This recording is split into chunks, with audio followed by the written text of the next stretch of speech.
Hello, welcome back. ഞങ്ങൾ ചെറിയൊരു ഔട്ടിങ്ങിന് പോയതാണ്. അപ്പോൾ ഇതാ നമ്മൾ ഫസ്റ്റ് കയറുമ്പോൾ തന്നെ ഇതൊക്കെയാണ് കാണാനുള്ളത്. കുഞ്ഞുങ്ങളിതൊക്കെ നോക്കി നിന്നു.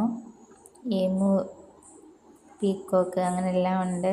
അപ്പോൾ അതിനെല്ലാം നോക്കി നമുക്ക് അവിടെ നിന്ന് ഫോട്ടോ എടുക്കുകയാണെങ്കിൽ ഫോട്ടോ എടുക്കാനുള്ള സൗകര്യം ഉണ്ട്. പിള്ളേരൊക്കെ ആ ഡെസ്കിൽ കയറുന്ന ഫോട്ടോസൊക്കെ എടുക്കുന്നുണ്ടായിരുന്നു. പിന്നെ അത് കഴിഞ്ഞ് എൻ്റെ കയ്യിലൊരു ബോക്സ് കണ്ടോ. ഇവിടുന്ന് ഫിഷ് നമുക്ക് നമ്മുടെ ടിക്കറ്റിന് ഒരു ഫിഷ് അങ്ങനെ ഫ്രീ ഉണ്ടായിരുന്നു. അങ്ങനെ 2 ഫിഷ് വാങ്ങുമ്പോൾ നമ്മൾ അതിൻ്റെ അക്വേറിയം മേടിക്കുമല്ലോ, അതവരുടെ ടെക്നിക്കായിരുന്നു. പിന്നെ അതാ കുറേ ടോയ്സ് ഉണ്ടായിരുന്നു. പിന്നെ അതാ ഉണ്ണിയേട്ടനും വിച്ചും കൂടി ഇങ്ങനെ നടന്ന് കാണുന്നുണ്ട്. അവന്മാർക്ക് ഓരോന്ന് ലക്ഷ്യമായിട്ടൊന്ന് നോക്കിക്കൊണ്ടിരിക്കുക. അച്ഛനോട് പറയാൻ കുറച്ച് പേടിയാണ്, അതുകൊണ്ട് പതുക്കെ ഇങ്ങനെ അച്ഛൻ്റെ പുറകെ നടക്കുന്നുണ്ട്. പിന്നെ ഇവിടെ എത്തിയപ്പോൾ അവർക്ക് പറ്റിയ ചെറിയ എന്തൊക്കെയോ ഉണ്ട്. സ്കെയില്, പെൻസിൽ, അങ്ങനത്തെയൊക്കെ കുറച്ച് വെറൈറ്റി ആയിട്ടുള്ളതുണ്ട്. മൊബൈലിൻ്റെ ടൈപ്പിലുള്ള എറേസർ. അപ്പോൾ അതൊക്കെ നോക്കി അങ്ങനെ പിന്നെ അവർക്ക് 1-2 ചെറിയ സാധനങ്ങളൊക്കെ മേടിച്ചു കൊടുത്തു.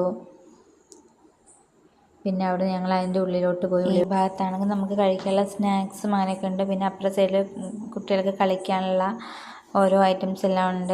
ഇവിടെ നമുക്ക് ചെറിയ ബോട്ടിംഗ് സൗകര്യം, കുഞ്ഞുങ്ങൾക്കുള്ള ബോട്ടിംഗ് സൗകര്യം, സ്നോ പാർക്ക്, ഗോസ്റ്റ് ഹൗസ് അങ്ങനെ എല്ലാം ഉണ്ട്. അതെല്ലാം ഞങ്ങൾ ജസ്റ്റ് ഒന്ന് കണ്ടു. അതിനുശേഷം ഇപ്പുറത്തോട്ട് ഞങ്ങൾ ഇറങ്ങി. അപ്പോൾ ഇപ്പുറത്തോട്ട് ഇറങ്ങിയപ്പോൾ അവിടെ വെറൈറ്റി ആയിട്ടുള്ള കുറച്ച് അച്ചാറുകൾ ഞങ്ങൾ പരിചയപ്പെട്ടു. അവരതെല്ലാം ടേസ്റ്റ് ചെയ്ത് നോക്കിക്കോളാനൊക്കെ പറഞ്ഞു. പക്ഷെ നമുക്കെന്തോ അതിനോട് വലിയ താല്പര്യം തോന്നിയില്ല. അപ്പോൾ അങ്ങനെ നമ്മളതെല്ലാം കണ്ട് ഇന്നത്തെ ചെറിയൊരു ട്രിപ്പ് കഴിഞ്ഞു. ഓക്കെ, നമ്മുടെ വീഡിയോസൊക്കെ ഇഷ്ടപ്പെടുവാണെങ്കിൽ ലൈക്കും സബ്സ്ക്രൈബും ചെയ്ത് നമ്മളെ സപ്പോർട്ട് ചെയ്യണേ. Okay, bye.